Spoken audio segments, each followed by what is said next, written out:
estudar, completar o estudo do livro de Josué. Você vai ler o livro de Josué, você vai ter aqui muito contexto histórico-geográfico para ajudar a entender toda essa conquista. Então vamos ver de novo aquele mapa da peregrinação. Vale sempre a pena ver o esforço, né, e todo esse caminho, esse trajeto do êxodo. O povo saiu do Egito, foi até o Monte Sinai. Ali Moisés recebeu as leis, os mandamentos, formou ali a primeira geração, mas a primeira geração, por causa dos pecados, dos defeitos, das deformações, acabou morrendo no deserto, depois de 40 anos, né? Na região ali de Cades Barnea dando volta, e depois nasce essa nova geração, a geração de Josué, e eles conquistam duas cidades do lado oriental do Jordão e vão entrar na Terra Prometida. Na última aula nós falamos sobre essa entrada já, cruzaram o Rio Jordão, já estão no lado de Canaã, vão agora enfrentar 31 reinos. O primeiro já foi Jericó, nós já falamos sobre Jericó, uma conquista com um ambiente espiritual criado. Lembra que a gente falou sobre isso? Como é importante para que você tenha vitórias na tua vida, você criar um ambiente espiritual para que Deus possa agir. E agora, depois dessa primícia, né, a primeira cidade, é interessante como é importante a primícia, né, Bispo G? Isso é algo que, na verdade, Deus pediu para Josué, né?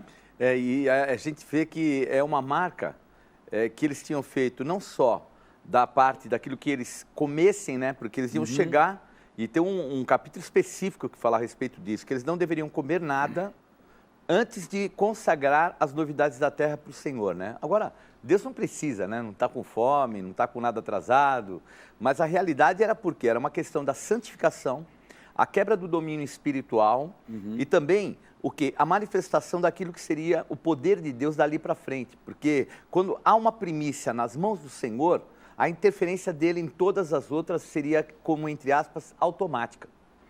E essa vitória sobre Jericó ela foi muito importante, porque fez o povo de Israel se tornar famoso na terra. Então falou, como é que pode alguém conseguiu derrubar aquelas muralhas? Então não eram muralhas, né, muretas. Era uma muralha espessa, né? E alta. Então era muito difícil. Até porque, segundo os estudiosos, Bispo G, Jericó seria a cidade mais antiga do mundo. E é tida como a cidade mais antiga do mundo. Nós estivemos lá, inclusive, nessa última viagem, e lá uns trechos da muralha, né, que subtende-se ser daquela época. E são muralhas muito largas, pedras toscas, e dá mais ou menos uns 4 a 5 metros a muralha. Quer dizer, dava para andar com um carro e cavalo em cima, sendo necessário. Então, era realmente muito, assim, até arrojada para a época. Só para curiosidade, a cidade que compete com Jericó, né, por ser mais antiga do mundo, é a cidade de Damasco. Então, estudiosos ficam entre Jericó e Damasco. Mas a maioria acredita que realmente Jericó seja a cidade mais antiga do mundo, né? Bom, vamos ler então o livro de Atos, capítulo 7, lembrando que nessa passagem do Novo Testamento, Estevão estava discursando, se defendendo diante de todos os fariseus e sacerdotes, defendendo a fé cristã. E ele comenta sobre o livro de Josué em seu discurso, e nós vamos ver esse trecho agora, porque ele acaba por resumir toda a nossa aula. Vamos lá. Vamos lá, Atos capítulo 7, versículo 45, o qual também nossos pais, com Josué, tendo-o recebido, levaram quando tomaram posse das nações que Deus expulsou da presença deles, até os dias de Davi. Então, aqui fala que Deus expulsou. Então é algo que não é pela força militar só. A força militar é importante? Sim. Mas sem dúvida essa conquista, ela foi pelo poder de Deus.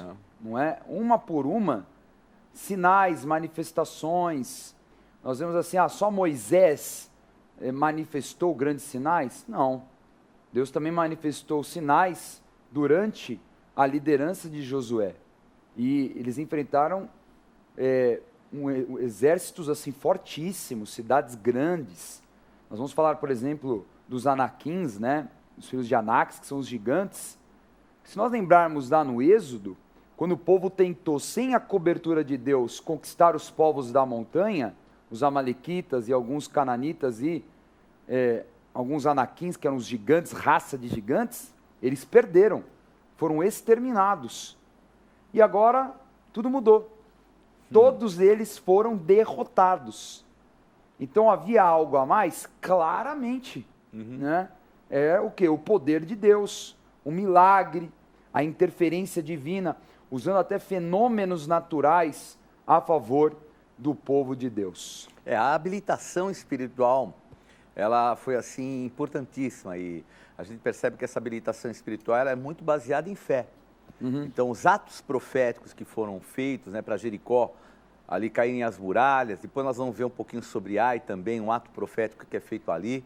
Então nós temos que entender que o potencial que existe do mundo espiritual e a manifestação no reino da terra, vamos dizer assim, é algo assim assombroso quando nós andamos santidade, comunhão, tomamos atitudes de fé e temos um objetivo, que o objetivo primordial que é o salvar vidas. Quando temos esse sentimento, que é o sentimento de Jesus Cristo, que ele fala para nós termos esse sentimento, as coisas parecem que acontecem automaticamente. É um processo que a gente fica até espantado.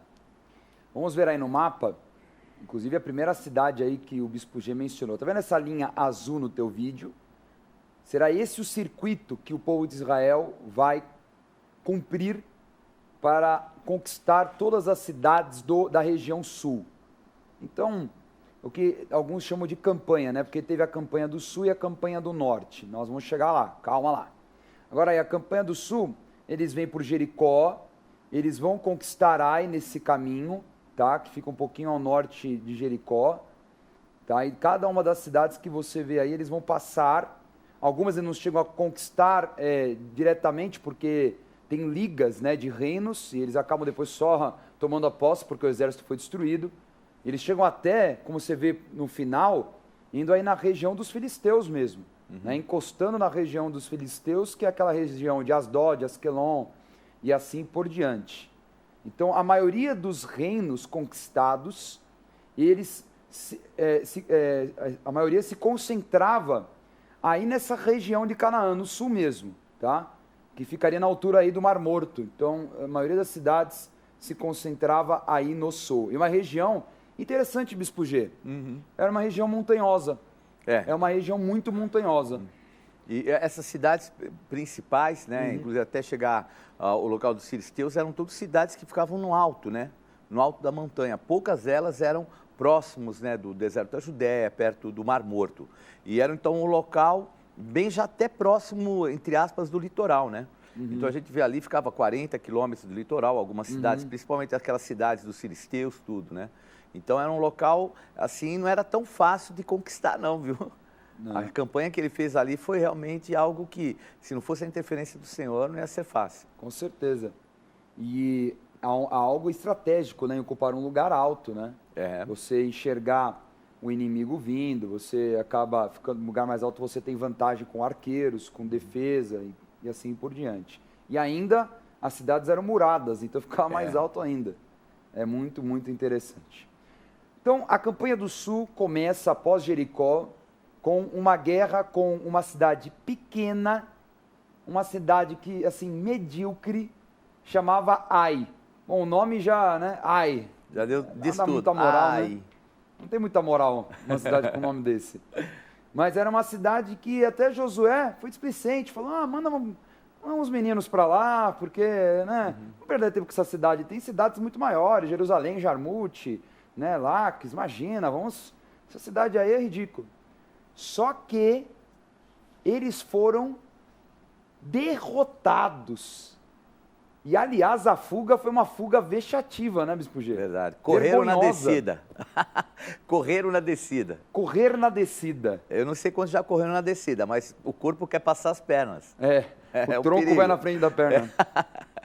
É verdade. E eles foram derrotados e correram na descida, né? E engraçado, não morreu um sequer, né? 36 deles, teve toda uma situação, mas não morreu sequer um soldado. Mas a derrota moral e espiritual Foi terrível. Então é uma coisa, é algo engraçado. Num dia, Jericó, meu Deus, conquistaram Jericó, nossa. Outro dia, nossa, perdendo para Ai. O que aconteceu? Tá ruim. Né? 7-1. Foi mais ou menos isso. Foi bem isso mesmo. Então a moral acabou, né? Já era.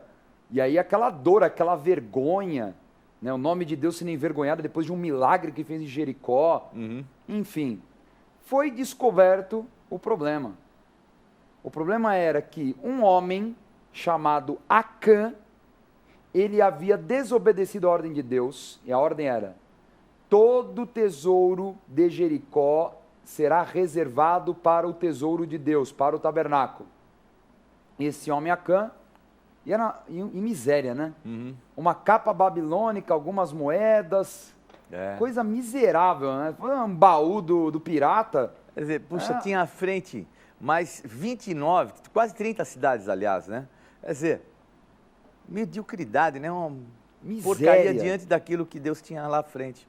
E ainda enterrou no acampamento. Ele sabia que era errado. Ah, como? Sabia que era errado, porque ele enterrou. É. Ele foi lá, colocou no acampamento, terra aí, ninguém... né? E aí, por uma questão ali de um jogo de sorte, foi revelando, né, de cada tribo até chegar na família de Acã, e aconteceu algo assim terrível, porque pelo que eles fizeram, pela vergonha, a derrota, eles foram, aliás, não só Acã, a família toda de Acã, todos foram mortos, foram apedrejados diante do povo. E um detalhe, né, que nós tínhamos até conversado já semana passada, porque o Senhor repete muitas vezes para Josué, né? Não pares, não te espantes, não temas. E aí mostra que ele era uma pessoa que tinha esse sentimento de se abater muito fácil. Porque não foi uma derrota, não teve a perda de um homem sequer, ninguém morreu nem nada. Ele ficou prostrado. E a prostração dele foi tão grande que quando o Senhor o visita, ele fala, era melhor nós termos ficado aquém do Rio Jordão, quer dizer, estava rejeitando, estava mais ou menos falando aquilo que já tinha sido falado, né? Por que não morremos lá no deserto? Então, uma coisa assim. E aí o Senhor mostra qual que era o problema, falou, tem contaminação, vocês perderam a habilitação completamente porque tem contaminação. Então, essa característica de Josué, a gente percebe, ele era um general, mas alguém que se deixava abater. Mas isso nunca impediu que o poder de Deus se manifestasse, a não ser a exceção, contaminação. Importante ver aí a forma como Deus trata o homem.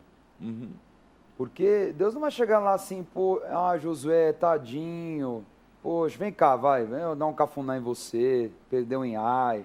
Acontece. Não foi assim. Deus chegou e falou o que tinha que ser falado. Você está chorando o quê? Tá sendo dodói por quê? Não entendi. Como, engole o choro, rapaz. É isso aí. Engole o choro, porque isso aconteceu, porque tem contaminação aí. E às vezes a pessoa ela tem uma expectativa com Deus, né? Eu estou sofrendo, tem pena de mim. Deus não vai ter pena de você. Deus criou o homem para dominar sobre todas as coisas.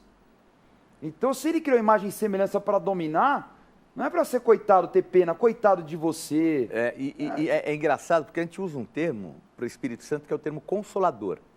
Então, a ideia que a gente tem de consolo é isso, ai, coitadinho. Mas o consolador, a palavra no grego, é a palavra parakletos, que é ao lado, parakletos, ajudar, advogar, consolar. São 16 sinônimos, mas nenhum deles de dar a condição de ser um coitadinho, pobrezinho, não. É algo que nos ajuda a ir à frente, mas que tem que ter o nosso lado, o nosso empenho. Então fica o recado para você, não adianta chorar. Consolador não tem dó, não tem pena, porque o Espírito de Deus tem compaixão, que é algo bem diferente, tem misericórdia, que é algo bem diferente de dó e também de pena. Muito bem. Dali então, depois do concerto, o concerto foi via apedrejamento, né? Fizeram um montão ali de pedra em cima, e aí eles conquistam Ai. Como foi o ato profético, Bispo G? O ato profético foi, veja, ele era um general. Obviamente um general como ele, que ia para a guerra mesmo, seria muito melhor ele ir e guerrear, não seria? Sim. Só que o senhor fala para ele, não, pega uma lança, aponta para Ai e manda o povo guerrear. Manda todo o povo. E olha, o senhor falou, manda todo o povo. para ele aprender a não ficar confiando mais naquilo que era a maneira dele. E ele manda todo o povo e fica segurando a lança até acabar a guerra. Então vejam como algumas pessoas às vezes interpretam que aquilo que é a característica e qualidade humana é primordial e preponderante. De maneira nenhuma. Ali ele era muito mais importante no ato profético, onde ele estava ali habilitado com uma orientação de Deus para trazer a vitória, porque ela não era uma vitória comum, ela era uma vitória que estava acontecendo no mundo espiritual. Por isso nós temos que aprender a vencer as nossas guerras dessa maneira.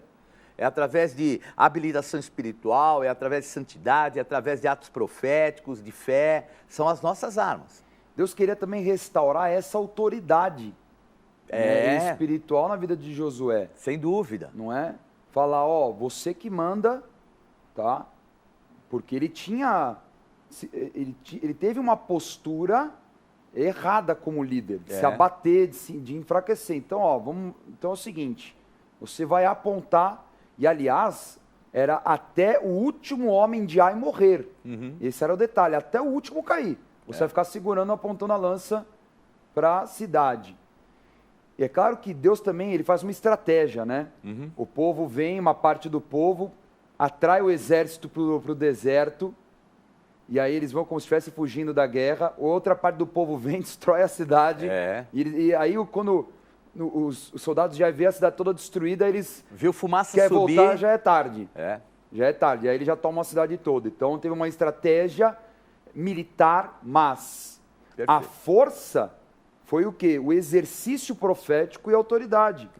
Porque o costume era do rei ir para a batalha, a figura general, não é? É até algo romântico, né, Bispo G? Pega a história de Alexandre o Grande, Alexandre ia, a primeira falange, derrubava os... Legal, não estou tirando mérito militar, como um discurso militar perfeito, incrível, é isso mesmo. Só que ali não era algo militar que ia funcionar, ali era a interferência do Senhor, não é? Então quem podia falar, aí tá, até eu, né, Josué? Aí você de boa, só apontando a lança, tem nada a ver. Não. E ele ter consciência do que era a delegação também, porque ele sabe quanto que ele, vamos dizer assim, entre aspas, sofreu na sua primeira guerra. A primeira guerra dele foi baseada num ato profético, a vitória. Porque ele percebeu, Moisés mantinha os braços erguidos lá no deserto, ele vencia. Os braços abaixavam e começava a perder a guerra.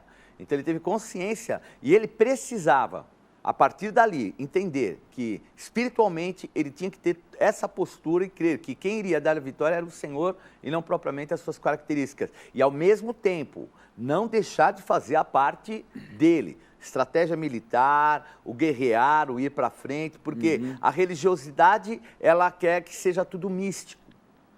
Então tem que ser tudo espiritual, místico, sobrenatural. Não, em parte conhecemos e em parte profetizamos. Então tem que ter, vamos dizer assim, esse amálgama, né, dessas duas características são importantíssimas. Dali eles vão para um lugar chamado Monte Ebal. Nesse Monte Ebal, eles fazem o primeiro altar em Canaã. Né? Você vê um sentimento de gratidão, né? Uma oferta, oferta pela paz, né? E eles fazem um altar da forma como Moisés ensinou. Pedras brutas não poderiam ser cortadas. E eles fazem lá no alto do Monte Ebal um altar, sacrificam conforme os costumes ensinados por Moisés, já se preparando em gratidão para o próximo passo. Olha a importância da oferta. Gratidão pelo que... Vamos reconhecer o que aconteceu conosco, culpa nossa, e agora Deus restaurou a nossa sorte, restaurou a nossa imagem, não é? A nossa credibilidade como líder, no caso de Josué, a fama na terra, realmente teve ali um deslize com Ai, mas já retomaram. Então enxergar que foi Deus que fez.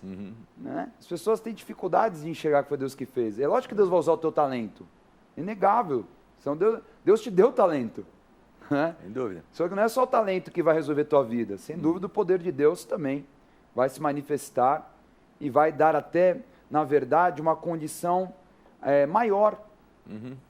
Porque a condição a matemática do homem é uma, de Deus é outra. A medida dele é muito maior, sem dúvida, né, do que a do homem. Vamos ver aí no mapa o Monte Ebal. ficava bem ao norte até, ficava no centro, né, do território de Canaã. Então olha que engraçado, eles conquistam ali na região de Betel, onde ficava Ai, e aí eles vão subir lá no monte, lá em cima, perto de Siquém. Então é interessante, porque, é claro, ali é um vácuo, você vê que tem um vácuo de cidades, porque realmente não tem cidades importantes, fortificadas ali na região, né? E eu acho interessante, Bispo G, que eles fizeram essa caminhada até esse sacrifício, e essa cidade no meio do caminho, Siló, vai ser uma cidade muito importante no período de Juízes, porque é a cidade onde o tabernáculo fica, né? É onde o tabernáculo permanece. Depois disso, vem o capítulo 9. Capítulo 9, mais um problema, Bispo G. Ô, teimosia, né? Por isso que Deus já dá um puxão de orelha, né? Já chegou no começo do livro falando, ó, não desvia da lei, fica ligeiro, né? Fica no foco. E aí eles fazem uma aliança com o estrangeiro. Estrangeiro sabe ser malandro, né? Gibeão, esse foi esperto. E era uma cidade grande. Era. O curioso, Bispo G, que não é igual Ai, é cidadezinha Ai. Gibeão é uma cidade enorme, forte. Eles decidem, em vez de afrontar para a guerra, né? Não, vamos fazer uma aliança. E aí eles fingem seu espírito de miséria. Né? Pega pão mofado, podre, roupa toda rasgada, né? Se fingem e tal. E aí... Sandálias velhas. Acho que tinha preguinho no lugar das tiras. Para segurar. Aquela coisa, e Josué caiu na cilada. Foi fazer caridade. O que é mais importante? Fazer a vontade de Deus ou caridade? É uma pergunta complicada, né, Bispo G? E aí? Boa pergunta. Com certeza a vontade de Deus, mas um detalhe que a Bíblia fala que ele não pediu conselho para Deus, fez aliança e comeu da provisão dos caras. Quer dizer, eu acho que ele, para fazer até uma média, coitadinhos, estão vindo de longe. Olha, eles me admiram, porque encheram a bola dele, né? Claro. Encheram a bola dele. Então, aí ele vai e come pão bolorento, porque o pão que ele comeu, a provisão, era uma provisão envelhecida. Então, veja o nível que ele chegou, até para talvez, não uma média no contexto de precisar, mas assim, porque às vezes a pessoa quer ser exageradamente humilde. E não deve ser exageradamente humilde, porque aí se deixa humilhar. Mas ele perdeu aquela postura que ele tinha de general, não pediu um conselho para Deus, faz uma aliança e ainda come pão bolorento. Que vergonha, né? Vergonha. Falta de postura, né? São as fragilidades humanas, sem dúvida, de Josué. E é engraçado que quando Josué descobre o que ele fez, que é tarde demais, né? Fez um pacto com os caras. Depois, lá em Josué 9, no versículo 27, fala que ficou com tanta raiva e falou, tá bom, nós fizemos aqui uma aliança, vou defender vocês, mas vocês vão ser eternamente rachadores de lenha, tiradores de água, ou seja, vocês vão ser escravos. Vão trabalhar bastante. Tá bom? Então tá bom, fechado. Já que me enganaram, vamos ver quem é mais esperto então. E aí obriga eles a serem escravos. Só que, até romântico, né? Ser escravo e tal. Aí vem o problema. Josué capítulo 10. Vamos ler.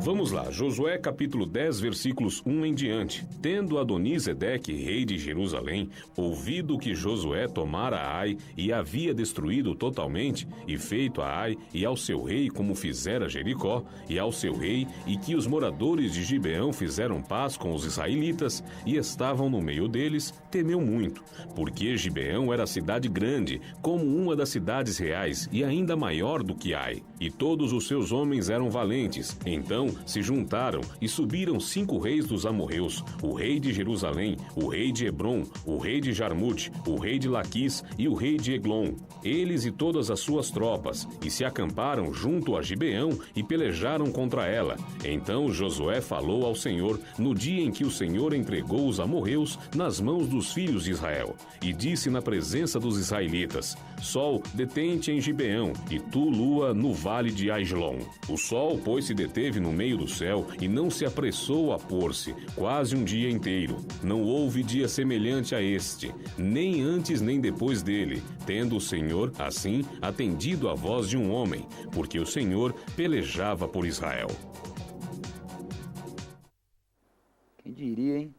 Não houve um dia semelhante a este. Então, qual é a encrenca? Josué fez a parceria, não sabia onde estava. O que aconteceu? Nós lemos um rei de Jerusalém, vai vendo aí, cidade-chave, chamado Adoni-Zedeque, fala, ó, Israel está chegando, famosos, Gibeão é uma cidade grande, fez aliança com eles, então quer dizer que agora são dois povos juntos, parceiros, não é? Vamos nos unir. Ele faz uma aliança com 4 reinos, tá? Como nós lemos aí. Jarmute, Hebron, olha, mais uma cidade-chave, Lax e Eglon, que tinham domínio sobre essa região. Só que, ainda com o erro de Josué, não é? Deus iria favorecer o povo de Israel. Graça. Graça. Graça. E Josué, aliás, ele cometeu um dos erros talvez mais graves que Moisés pegava no pé, né? Ó, não case com estrangeiro. Não que Moisés tinha muita moral, que ele casou com um medíocre. Né? Mas, não misture com estrangeiro, não faça aliança, não se relacione. Mesmo assim, Josué, claro, impôs ali sua autoridade, vão ser escravos, mas ele tinha que cumprir o pacto, cumprir a aliança, e a graça de Deus se manifestou. E por que a graça se manifestou? Por causa da fidelidade de Josué, porque a fidelidade de Josué não era em relação ao povo que o enganou, Gibeon, que eles não mereciam mesmo, mas a fidelidade é porque ele fez aliança no Senhor. Então a aliança com Gibeão era uma aliança que ele fez em Deus com Gibeon. Então, o que acontece? Eles zelavam, não, vou cumprir, Senhor, eu fiz essa aliança diante de ti. Então, essa fidelidade, esse sentimento, só trouxe uma coisa, a habilitação espiritual, a graça se manifestou. Agora, não foi uma batalha fácil. Sem dúvida. Vamos pontuar aqui que foi talvez, eu acho que a batalha mais difícil, tirando essa derrota em Ai, porque, imagine uma liga de 5 reis e assim, eram os reinos mais importantes do sul. E das cidades mais armadas, em montanhas, Hebron, montanha. Jerusalém, montanha. Lax Aliás, também. vale lembrar que Jerusalém, os benjamitas não tiraram os jebuseus que moravam com os amorreus ali. Verdade. Porque essa era uma liga de 5 povos amorreus. Então, é uma loucura. Essa guerra foi uma guerra que eles venceram no campo, mas eles não conseguiram entrar ainda em Jerusalém. Não significa que todas as cidades foram conquistadas e conquistadas na plenitude. Isso. É verdade. Porque Jerusalém, por exemplo, nós vamos ver lá na frente, na próxima aula, foi conquistada parcialmente. Porque a gente tem, tudo bem, são 5 reis amorreus, mas tinham outros povos aliançados, ligas entre eles, pequenos povoados e assim por diante. E ainda mais os jebuseus que ocupavam a região alta, né, o Monte Sião, que era o alto do alto. O único que vai conquistar Jerusalém é Davi, né? É Davi. O único. Plenamente. Plenamente, completamente. E Salomão conquista todos os reinos prometidos. Isso, Muito interessante. Agora, essa batalha épica, ela se estende por muito tempo. Então, Josué enxergou como general um problema. Ele falou, se nós virarmos para a noite, nós vamos ter desvantagem. Ele conheceu ali, né, na condição de guerra, não podemos ter a noite porque isso vai dar fôlego para o inimigo. De alguma forma vai dar fôlego, ou em termos estratégicos, talvez pelo relevo, a escuridão, é claro que não detalha a palavra, não seria algo bom vir à noite. E aí ele lança uma palavra. E é interessante que essa palavra não foi assim, Deus falou para Josué fazer isso. Acho que aquela loucura da guerra também, né? Ao matar ou morrer. E ele precisava, né? Não, cara, olha, eu vou mandar. Eu vou mandar porque a única forma de vencer é o céu parar, não é? E aí ele fala para o sol, fala, sol, se detém em Gibeão e lua no vale de Aijalon, esse espaço, né? Que ele estava ali nesse vale entre essas duas cidades, não é? E ali ele consegue ter tempo necessário para vencer esta batalha. Ele depois, né, executa os 5 reis que se esconderam, né, que foram se esconder, fugir, e ele domina toda essa região. Vamos ver o mapa? A região sul. Então, toda essa região passa a ser domínio de Josué. Com exceção de ali de Asdod e Asquelon, que era a região dos filisteus, ainda que ele chegou ali a encostar e tomar parte desse território. Todas as cidades que você vê na tela, né? Tem Ai também, que fica entre Betel, não está no mapa por ser muito pequeno, né? É tão insignificante que não está no mapa. Mas ele fica perto ali de Betel, né? Ai. Então toda essa região, tá, passou a ser de domínio de Israel. Por curiosidade, essa região nós vamos ver na próxima aula, passou a ser de algumas tribos específicas, né? Principalmente Judá. Né? Judá, Simeão, Dan, Benjamim, parte de Efraim, né? Eles vão ocupar aí essa região, mas isso vai ficar para a próxima aula, tá bom? Próxima aula nós vamos ver aí a campanha do norte e uma figura muito importante do ano apostólico de 2014, né? Caleb. Né? Não pode deixar de falar de Caleb na próxima aula. Melhor ano da minha vida. Muito legal. Muito. Vamos falar na próxima aula. Antes de nós irmos para a revisão, eu quero te dar uma dica muito, muito bacana, que é a dica do Gospel Bay. Você conhece o Gospel Bay? A loja virtual da Rede Gospel? Ainda não? Então conheça essa loja, é incrível, produtos de primeira linha do mundo evangélico, livros, CDs, DVDs, roupa, camiseta, artigos do Mais Que Vê, enfim. Hoje a dica é Bíblia Apostólica. Esta Bíblia incrível, com preço super acessível, uma promoção que tem hoje, você pode adquirir, vai pagar de uma forma facilitada, receber com toda a comodidade e segurança na tua casa. Só para você ter uma ideia, a Bíblia Apostólica, ela tem 40 estudos, 40 ministrações de oferta, 40 perfis de personagens, dicionário apostólico, mais de 5.000 notas de referência, mapas coloridos. É uma Bíblia completíssima de estudos. Então é muito bom para quem já é estudioso na palavra. Bispo G fez parte, né, dessa equipe que produziu essa Bíblia com as anotações do apóstolo, né, que organizou e tudo mais, junto com o pessoal do Centro de Estudos. Esta Bíblia é impressionante para quem já estuda há muito tempo e também para quem acabou de se converter ao Evangelho, que quer aprender mais, entender mais da Bíblia, vai ler a Bíblia, vai ter a nota de referência, vai ajudar o teu entendimento. Então, aproveite agora a oportunidade, gospelbay.com.br. Gospel Bay é a loja virtual oficial da Rede Gospel de televisão. gospelbay.com.br. Sua compra com segurança e entrega pontual. Os melhores preços com pagamento facilitado em todos os cartões. E ainda a fácil navegação pela sua loja cristã virtual você só encontra no gospelbay.com.br. Vamos revisar a aula de hoje. Estudamos as conquistas dos 31 reinos da região de Canaã, divididas em 2 campanhas, do norte e do sul. Hoje nós falamos da do sul. Josué superou a derrota em Ai após a denúncia do pecado de Acã e venceu a Liga dos Reis Amorreus do Sul, ordenando ao sol ficar parado até a completa vitória na batalha. Essa foi a aula de hoje. Olha, que maravilha, né, Bispo G? Imagina o sol ficar parado, a lua... E tem uma discussão entre os cientistas, né? Que realmente falta um dia na história da humanidade. Talvez seria esse dia. É feito, né? Os supercomputadores da NASA encontraram uma lacuna, né, de um dia naquilo que é, né? Porque eles têm como fazer essa contabilização até pelos elementos, né, de planetas e assim por diante. Falta um dia. E aí dizem, né, que ali foi quase um dia.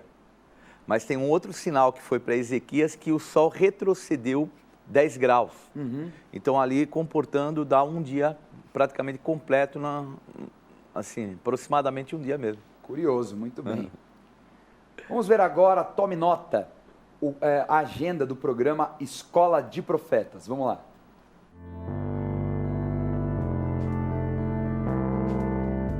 perca a oportunidade de se aperfeiçoar mais no conhecimento da Palavra de Deus e desenvolver seu ministério.